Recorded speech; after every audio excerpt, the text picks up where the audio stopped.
ಕನ್ನಡಿಗ ಶರಣು ಶರಣಾರ್ಥಿ. ಪ್ರೀತಿಯ ಸ್ನೇಹಿತರೆ, ಇವತ್ತಿನ ನಮ್ಮ ಒಂದು ಜಾಬ್ ಸರ್ಚಿನಲ್ಲಿ ಏನಪ್ಪಾ ಅಂತಂದ್ರೆ ಫೆಡರಲ್ ಬ್ಯಾಂಕ್ ನೇಮಕಾತಿ 2026. ಸ್ನೇಹಿತರೆ, ಈ ಒಂದು ಎಲ್ಲ ಹುದ್ದೆಗಳು 10ನೇ ತರಗತಿ ಪಾಸ್ ಆಗಿರ್ತಕ್ಕಂಥ ಅಭ್ಯರ್ಥಿಗಳಿಗೆ ಇದು ಸುವರ್ಣ ಅವಕಾಶ ಅಂತಾನೆ ಹೇಳಬಹುದಾಗಿದೆ.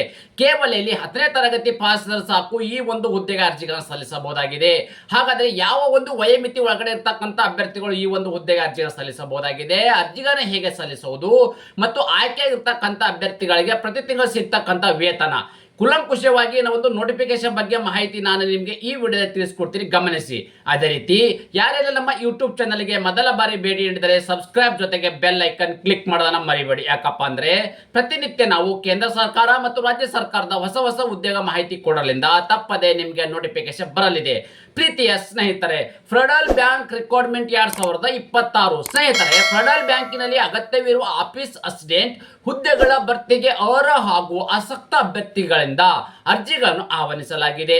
ಹುದ್ದೆಗಳ ಭರ್ತಿಗೆ ಸಂಬಂಧಿಸಿದಂತೆ ವೇತನ, ಕರ್ತವ್ಯ ಸ್ಥಳ, ಶೈಕ್ಷಣಿಕ ಅರ್ಹತೆ, ಅರ್ಜಿ ಸಲ್ಲಿಕೆ ದಿನಾಂಕ, ಹುದ್ದೆಗಳ ಬಗ್ಗೆ ಮಾಹಿತಿ ಓವರಾಲ್ ಆಗಿ ಮಾಹಿತಿ ಕೊಡ್ತಾ ಇದ್ದೀನಿ, ಗಮನಿಸಿ. ಸ್ನೇಹಿತರೆ, ತಾವುಗಳು ಇಲ್ಲಿ ಗಮನಿಸ್ತಾ ಇದ್ರಿ ಯಾವೆಲ್ಲ ಒಂದು ಹುದ್ದೆಗಳ ಅರ್ಜಿಗಳನ್ನು ಆಹ್ವಾನಿಸಲಾಗಿದೆ ಅಪ್ಪ ಅಂತಂದ್ರೆ ಆಫೀಸ್ ಅಸಿಸ್ಟೆಂಟ್ ಇರ್ತಕ್ಕಂಥ ಹುದ್ದೆಗಳ ಅರ್ಜಿಗಳನ್ನು ಆಹ್ವಾನಿಸಲಾಗಿದೆ. ಅದೇ ರೀತಿ ಕರ್ತವ್ಯ ಸ್ಥಳ ಎಲ್ಲಿಯಪ್ಪ ಅಂತ ಅಂದ್ರೆ ಹುದ್ದೆಗೆ ಆಯ್ಕೆಯಾದ ಅಭ್ಯರ್ಥಿಗಳು ಕರ್ನಾಟಕ ಸೇರಿದಂತೆ ಭಾರತಾದ್ಯಂತ ಕೆಲಸವನ್ನ ನಿರ್ವಹಿಸಬೇಕಾಗುತ್ತೆ. ಅದೇ ರೀತಿ ಖಾಲಿ ಇರ್ತಕ್ಕಂಥ ಹುದ್ದೆಗಳ ಸಂಖ್ಯೆ ಎಷ್ಟು ಅಪ್ಪ ಅಂತಂದ್ರೆ ವಿವಿಧ ಹುದ್ದೆಗಳ ಅರ್ಜಿಗಳನ್ನು ಆಹ್ವಾನಿಸಲಾಗಿದೆ. ಅಂದ್ರೆ ಏನು ಆಫೀಸ್ ಅಸಿಸ್ಟೆಂಟ್ ಇರ್ತಕ್ಕಂಥ ಹುದ್ದೆಗಳು ವಿವಿಧ ಹುದ್ದೆಗಳ ಅರ್ಜಿಗಳನ್ನು ಆಹ್ವಾನಿಸಲಾಗಿದೆ. ಅದೇ ರೀತಿ ಶೈಕ್ಷಣಿಕ ಅರ್ಹತೆ ಏನಾಗಿರಬೇಕು ಅಂತ ನಾವು ಮಾಹಿತಿ ನೋಡೋದಾದ್ರೆ ಅಭ್ಯರ್ಥಿಗಳಿಗೆ ಕನಿಷ್ಠ 10ನೇ ತರಗತಿ ಅಥವಾ ತತ್ಸಮಾನ ಪರೀಕ್ಷೆ ಉತ್ತೀರ್ಣರಾಗಿರಬೇಕು, ಪದವಿ ಪಾಸ್ ಆಗಿರಬಾರ್ದು. ಅಂದ್ರೆ ನೀವು ಪದವಿ ಪಾಸ್ ಆಗಿದ್ರು ಕೂಡ ಅರ್ಜಿಗಳನ್ನು ಸಲ್ಲಿಸಬಹುದಾಗಿದೆ. ಆದರೆ ಇಲ್ಲಿ ಪದವಿಯನ್ನ ಪಾಸ್ ಆದ್ರೆ ಅಪ್ಲಿಕೇಶನ್ ಹಾಕೋಕ್ಕಾಗುದಿಲ್ಲ. ನೀವು ಕೇವಲ ಇಲ್ಲಿ 10ನೇ ತರಗತಿ ಅಥವಾ ತತ್ಸಮಾನ ತೇರ್ಗಡೆ ಹೊಂದಿರತಕ್ಕಂಥ ಅಭ್ಯರ್ಥಿ ಅಂದ್ರೆ ಇಲ್ಲಿ ಕೇವಲ ಇಲ್ಲಿ 10ನೇ ತರಗತಿ ಪಾಸ್ ಆದ್ರೆ ಅಂದ್ರೆ SLC ಪಾಸ್ ಆಗಿರ್ತಕ್ಕಂಥ ಅಭ್ಯರ್ಥಿಗಳು ಈ ಒಂದು ಹುದ್ದೆಗೆ ಅರ್ಜಿಗಳನ್ನು ಸಲ್ಲಿಸಬಹುದಾಗಿದೆ. ಅದೇ ರೀತಿ ಇನ್ನೊಂದು ಮುಖ್ಯವಾಗಿ ಇರ್ತಕ್ಕಂಥ ಮಾಹಿತಿ ಏನಪ್ಪಾ ಅಂದ್ರೆ ಇಲ್ಲಿ ತಾವುಗಳು ಗಮನಿಸಬಹುದಾಗಿದೆ ವಯೋಮಿತಿ. ಅಂದ್ರೆ ಯಾವ ಒಂದು ವಯೋಮಿತಿ ಒಳಗಡೆ ಇರ್ತಕ್ಕಂಥ ಅಭ್ಯರ್ಥಿಗಳು ಈ ಒಂದು ಹುದ್ದೆಗೆ ಅರ್ಜಿಗಳನ್ನ ಸಲ್ಲಿಸಬಹುದು ಅಂತ ನಾವು ಮಾಹಿತಿ ನೋಡೋದಾದ್ರೆ ದಿನಾಂಕ 1/12/2025 ನೋಡಿ, ದಿನಾಂಕ 1/12/2025 ಅನ್ವಯವಾಗುವಂತೆ ಮಿನಿಮಮ್ ಇವರು 18 ವರ್ಷ ಇರಬೇಕು, ಮ್ಯಾಕ್ಸಿಮಮ್ 20 ವರ್ಷ. ಅಂದ್ರೆ 18ರಿಂದ 20 ವರ್ಷದ ಒಳಗಡೆ ಇರ್ತಕ್ಕಂಥ ಅಭ್ಯರ್ಥಿಗಳು ಈ ಒಂದು ಹುದ್ದೆಗೆ ಅರ್ಜಿಗಳನ್ನ ಸಲ್ಲಿಸಬಹುದಾಗಿದೆ.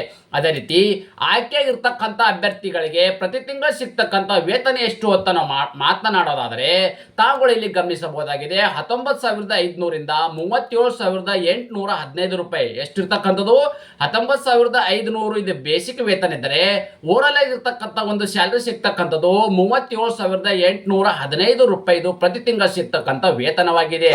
ಹಾಗಾದರೆ ಈ ಒಂದು ಹುದ್ದೆಗಳನ್ನ ಹೇಗೆ ಪಡೆದುಕೊಳ್ಳಬೇಕು ಅಂದ್ರೆ ಆಯ್ಕೆ ವಿಧಾನ ಹೇಗೆ ಮಾಡ್ತಾರಪ್ಪ ಅಂದ್ರೆ ತಾವುಗಳಿಗೆ ಗಮನಿಸಬಹುದಾಗಿದೆ central based online aptitude test ಅಂದ್ರೆ ಒಂದು CBT ಎಕ್ಸಾಮ್ ಅನ್ನು ನಡೆಸಲಾಗುವುದು. ಅಂದ್ರೆ ಕಂಪ್ಯೂಟರ್ ಆಧಾರಿತ ಎಕ್ಸಾಮ್. ಓಕೆ, ಆ CBT ಎಕ್ಸಾಮ್ ಅಲ್ಲಿ ಕ್ವಾಲಿಫೈ ಆಗಿರ್ತಕ್ಕಂಥ ಅಭ್ಯರ್ಥಿಗಳನ್ನ ನೆಕ್ಸ್ಟ್ ದಾಖಲೆ ವೆರಿಫಿಕೇಶನ್ ಅಂದ್ರೆ ನೀವಿರ್ತಕ್ಕಂಥ ಒಂದು ಡಾಕ್ಯುಮೆಂಟ್ ವೆರಿಫಿಕೇಶನ್ ಮಾಡಲಾಗುವುದು. ಆ ಡಾಕ್ಯುಮೆಂಟ್ ವೆರಿಫಿಕೇಶನ್ ಅಲ್ಲಿ ಎಲ್ಲ ಕ್ಲಿಯರ್ ಆಗಿರ್ತಕ್ಕಂಥ ಅಭ್ಯರ್ಥಿಗಳನ್ನ ಸಂದರ್ಶನ ಮಾಡಿ ಆ ಸಂದರ್ಶನದಲ್ಲಿ ಕ್ವಾಲಿಫೈ ಆಗಿರ್ತಕ್ಕಂಥ ಅಭ್ಯರ್ಥಿಗಳನ್ನ ಮೆರಿಟ್ ಆಧಾರದ ಮೇಲೆ ಅಭ್ಯರ್ಥಿಗಳನ್ನ ನೇಮಕಾತಿ ಮಾಡಲಾಗುವುದು. ಅದೇ ರೀತಿ ಈ ಒಂದು ಆನ್ಲೈನ್ ಎಕ್ಸಾಮ್ ಅಂತ ಹೇಳಿದೆ, ಈ ಆನ್ಲೈನ್ ಎಕ್ಸಾಮ್ ಅನ್ನ ಯಾವ ರೀತಿ ಅಂದ್ರೆ ಯಾವ ಒಂದು ಸಬ್ಜೆಕ್ಟ್ ಆಧಾರಿತ ಮೇಲೆ ಅಂದ್ರೆ ಯಾವ ಒಂದು ಸಬ್ಜೆಕ್ಟ್ ಮೇಲೆ ಕ್ವಶನ್ ಅನ್ನು ಕೇಳುತ್ತಾರೆ ಅಪ್ಪ ಅಂತ ನಾವು ಮಾಹಿತಿ ನೋಡೋದಾದ್ರೆ ತಾವುಗಳು ಇಲ್ಲಿ ಗಮನಿಸಬಹುದಾಗಿದೆ.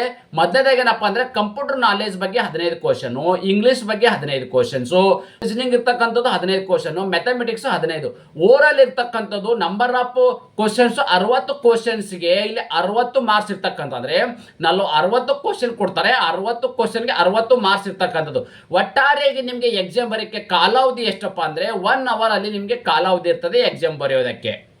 ಅದೇ ರೀತಿ ಪರೀಕ್ಷಾ ಕೇಂದ್ರಗಳು ಎಲ್ಲೆಲ್ಲವಪ್ಪ ಅಂತ ಹೇಳೋದಾದ್ರೆ ಅಂದ್ರೆ ಇಲ್ಲಿ ಕರ್ನಾಟಕದಲ್ಲಿ ಎಲ್ಲಪ್ಪ ಅಂದ್ರೆ ಬೆಂಗಳೂರು ಪರೀಕ್ಷಾ ಕೇಂದ್ರಗಳಲ್ಲಿ ಪರೀಕ್ಷೆ ನಡೆಯಲಿದೆ. ಅಂದ್ರೆ ಕರ್ನಾಟಕದಲ್ಲಿ ಒಂದು ಕ್ಷೇತ್ರದಲ್ಲಿ ಅಂದ್ರೆ ಒಂದು ಇಲ್ಲಿ ಲೊಕೇಶನ್ ಅಲ್ಲಿ ಅಂದ್ರೆ ಬೆಂಗಳೂರಿನಲ್ಲಿ ಮಾತ್ರ ಎಕ್ಸಾಮ್ ಬರೆಯಕ್ಕೆ ನಿಮಗೆ ಅವಕಾಶವಿದೆ. ಅಂದ್ರೆ ಬೇರೆ ಬೇರೆ ಜಿಲ್ಲೆಗಳಲ್ಲಿ ಎಕ್ಸಾಮ್ ಬರೆಯಕ್ಕೆ ಅವಕಾಶವಿರೋದಿಲ್ಲ. ಕರ್ನಾಟಕದಲ್ಲಿ ಒಂದರಲ್ಲಿ ಮಾತ್ರ ಇಲ್ಲಿ ಎಕ್ಸಾಮ್ ಕೇಂದ್ರಗಳನ್ನು ನೀಡಲಾಗಿದೆ, ಅದು ಕೂಡ ಬೆಂಗಳೂರಲ್ಲಿ ಇರ್ತಕ್ಕಂಥದ್ದು. ಅದೇ ರೀತಿ ಅರ್ಜಿಗಳನ್ನ ಹೇಗೆ ಸಲ್ಲಿಸಬೇಕಪ್ಪ ಅಂದ್ರೆ ಅಭ್ಯರ್ಥಿಗಳು ಈ ಎಲ್ಲ ಹುದ್ದೆಗೆ ಆನ್ಲೈನ್ ಮೂಲಕವೇ ಅರ್ಜಿಗಳನ್ನು ಸಲ್ಲಿಸಬೇಕು. ಈ ಆನ್ಲೈನ್ ಮೂಲಕ ಹೇಗೆ ಅರ್ಜಿಗಳನ್ನು ಸಲ್ಲಿಸಬೇಕು ಎಂಬುದನ್ನು ನಿಮಗೆ ಇಲ್ಲಿ ಮುಂದೆ ಮಾಹಿತಿ ಹೇಳ್ತೀನಿ, ಗಮನಿಸಿ. ಅದೇ ರೀತಿ ಇನ್ನೊಂದೊಬ್ಬ ಮುಖ್ಯವಾಗಿ ಏನಪ್ಪಾ ಅಂತಂದ್ರೆ ಅರ್ಜಿ ಶುಲ್ಕ ಬಗ್ಗೆ ಮಾಹಿತಿ ನೋಡೋಣ ಬನ್ನಿ. ಈ ಅರ್ಜಿ ಶುಲ್ಕ ಹೇಗಪ್ಪ ಅಂತಂದ್ರೆ ಜನರಲ್ ಮತ್ತು ಇತರೆ ಅಭ್ಯರ್ಥಿಗಳಂದ್ರೆ OBC ಮತ್ತು ಜನರಲ್ ಅಭ್ಯರ್ಥಿಗಳಿಗೆ 500 ರೂಪಾಯಿ ಅರ್ಜಿ ಶುಲ್ಕವಿದ್ದರೆ ಪರಿಶಿಷ್ಟ ಜಾತಿ ಪರಿಶಿಷ್ಟ ಪಂಗಡ ಅಭ್ಯರ್ಥಿಗಳಂದ್ರೆ SC/ST ಅಭ್ಯರ್ಥಿಗಳಿಗೆ 100 ರೂಪಾಯಿ ಅರ್ಜಿ ಶುಲ್ಕವಿದೆ. ಈ 100 ರೂಪಾಯಿ ಅರ್ಜಿ ಶುಲ್ಕವನ್ನು ಹೇಗೆ ಪಾವತಿಸಬೇಕಪ್ಪ ಅಂದ್ರೆ ನೀವು ಆನ್ಲೈನ್ ಅಪ್ಲಿಕೇಶನ್ ಹಾಕಬೇಕಾದ್ರೆ debit card, credit card, net banking, PhonePe, Google Pay, scanner ಮುಖಾಂತರ ಈ ಅರ್ಜಿ ಶುಲ್ಕ ನೀವು ಪೇ ಮಾಡಿಕೆ ದೊರೆಯಲಿದೆ, ಆಪ್ಷನ್ಸ್ ಇದೆ. ಓಕೆ, ಸೊ ಇದೇ ರೀತಿ ಏನಪ್ಪಾ ಅಂದ್ರೆ ಅರ್ಜಿ ಸಲ್ಲಿಸಲು ಕೊನೆಯ ದಿನಾಂಕದ ವಿವರ ನಾವು ಮಾಹಿತಿ ನೋಡಾದ್ರೆ ಅರ್ಜಿ ಸಲ್ಲಿಸಲು ಪ್ರಾರಂಭ ದಿನಾಂಕ ಯಾವಾಗಪ್ಪ ಅಂದ್ರೆ ಡಿಸೆಂಬರ್ 30, 2025. ಅರ್ಜಿ ಸಲ್ಲಿಸಲು ಪ್ರಾರಂಭ ದಿನಾಂಕ ಡಿಸೆಂಬರ್ 30, 2025. ಅರ್ಜಿ ಸಲ್ಲಿಸಲು ಕೊನೆಯ ದಿನಾಂಕ ಯಾವಾಗಪ್ಪ ಅಂದ್ರೆ ಜನವರಿ 8, 2026. ಅರ್ಜಿ ಸಲ್ಲಿಸಲು ಕೊನೆಯ ದಿನಾಂಕ ಜನವರಿ 8, 2026. ಇಷ್ಟು ಒಳಗಡೆ ತಮ್ಮ ಅರ್ಜಿಗೆ ಸಲ್ಲಿಸಬೇಕು. ಅದೇ ರೀತಿ ಸೆಂಟ್ರಲ್ ಬೇಸ್ಡ್ ಆನ್ಲೈನ್ ಆಪ್ಟಿಟ್ಯೂಡ್ ಇರ್ತಕ್ಕಂತಂದ್ರೆ ನಿಮಗೆ ಎಕ್ಸಾಮ್ ಯಾವ ಒಂದು ತಿಂಗಳಲ್ಲಿ ನಡೆಯಲಿದೆ ಅಂದ್ರೆ ಆ ಎಕ್ಸಾಮ್ ಡೇಟ್ ಕೂಡ ನೀಡಿದ್ದಾರೆ ಸ್ನೇಹಿತರೆ. ಫೆಬ್ರವರಿ 1, 2026. ಯಾವಾಗ? ಫೆಬ್ರವರಿ 1, 2026ಕ್ಕೆ ಎಕ್ಸಾಮ್ ನಡೆಯಲಿದೆ. ಅದಕ್ಕೆ ಬೇಕಾಗಿರ್ತಕ್ಕಂಥ ಪ್ರಿಪರೇಷನ್ ಇವಾಗಿಂದ ಸ್ಟಾರ್ಟ್ ಮಾಡ್ಕೊಂಡ್ರೆ ನಿಮಗೆ ಚೆನ್ನಾಗಿ ಮಾರ್ಕ್ಸ್ ಅನ್ನ ಸ್ಕೋರ್ ಮಾಡ್ಕೋಕೆ ತುಂಬಾ ಅನುಕೂಲಕರವಾಗಲಿದೆ. ಅದೇ ರೀತಿ ಒಂದು ಫುಲ್ ನೋಟಿಫಿಕೇಶನ್ ಬಗ್ಗೆ ನಾನು ವಿವರ ನಿಮ್ಗೆ ಆಡಿ ಕೊಟ್ಟಿದ್ದೇನೆ. ಈ ಆನ್ಲೈನ್ ಅಪ್ಲಿಕೇಶನ್ ಸಲ್ಲಿಸಬೇಕಾದ್ರೆ ಒಂದು ಅಪ್ಲಿಕೇಶನ್ ಏನಿದೆ ಆ ಅಪ್ಲಿಕೇಶನ್ ಲಿಂಕು ನನ್ನ ಯೂಟ್ಯೂಬ್ ಡಿಸ್ಕ್ರಿಪ್ಷನ್ ಬಾಕ್ಸ್ ಅಲ್ಲಿ ಲಿಂಕ್ ಅನ್ನ ಅಲ್ಲಿ ಕೊಟ್ಟಿರ್ತೇನೆ. ಅದರ ಮೇಲೆ ಕ್ಲಿಕ್ ಮಾಡೋ ಮೂಲಕ ನೇರವಾಗಿ ತಮ್ಮ ಅರ್ಜಿಗಳನ್ನು ಸಲ್ಲಿಸಬಹುದಾಗಿದೆ. ಅದೇ ರೀತಿ ಟೆಲಿಗ್ರಾಮ್ ಮತ್ತು ವಾಟ್ಸ್ಆಪ್ ಚಾನಲ್ ಕೂಡ ಲಿಂಕ್ ಅನ್ನ ಕೊಟ್ಟಿರ್ತಾರೆ, ಅದಕ್ಕೆ ನೀವು ಜಾಯ್ನ್ ಆಗಿ. ಅಲ್ಲಿ ಜಾಯ್ನ್ ಆದ್ರೆ ಏನಾಗಿರ್ತಪ್ಪ ಅಂದ್ರೆ ಪ್ರತಿನಿತ್ಯ ನಿಮಗೆ ಜಾಬ್ದು ಒಂದು ಅಪ್ಡೇಟ್ ಅಲ್ಲಿ ದೊರೆಯಲಿದೆ ಸ್ನೇಹಿತರೆ. ಅದೇ ರೀತಿ ಆನ್ಲೈನ್ ಅಪ್ಲಿಕೇಶನ್ ಸಲ್ಲಿಸಬೇಕಾದರೆ ಇಲ್ಲಿ ಮೊಬೈಲ್ ನಂಬರು, ಮೇಲ್ ಐಡಿ ಮತ್ತು ಪಾಸ್ವರ್ಡ್ ಅನ್ನು ಕೊಟ್ಬಿಟ್ಟು ನೀವು ಇಲ್ಲಿ ಒಂದು ಸೆಂಡ್ OTP ಅಂತ ಕೊಟ್ಟರೆ ನಿಮಗೆ ಮೇಲ್ ಐಡಿ ಮತ್ತು ನಂಬರ್ಗೆ ಒಂದು OTP ಬರಲಿದೆ. ಆ OTP ಇಲ್ಲಿ ನೀವು ಎಂಟರ್ ಮಾಡಿ ನೀವು ಹಾಕಿ ನೀವು ಈ ಒಂದು ಅಪ್ಲಿಕೇಶನ್ ಅನ್ನ ಮುಂದೆ ಪ್ರೊಸೀಜರ್ಸ್ ಮಾಡಬಹುದಾಗಿದೆ. ಇದೇ ರೀತಿ ಈ ತರದ ಒಂದು ಉದ್ಯೋಗ ಮಾಹಿತಿ ನೀವು ಇಷ್ಟಪಡುತ್ತೀರಿ ಎಂದು ಭಾವಿಸುತ್ತೇನೆ. ಈ ಉದ್ಯೋಗ ಮಾಹಿತಿ ನಿಮಗೆ ಇಷ್ಟವಾದರೆ ನಿಮ್ಮ ಫ್ಯಾಮಿಲಿಗೂ ಫ್ರೆಂಡ್ಸ್ಗೂ ಶೇರ್ ಮಾಡಲು ಮರೆಯದಿರಿ. ಧನ್ಯವಾದ.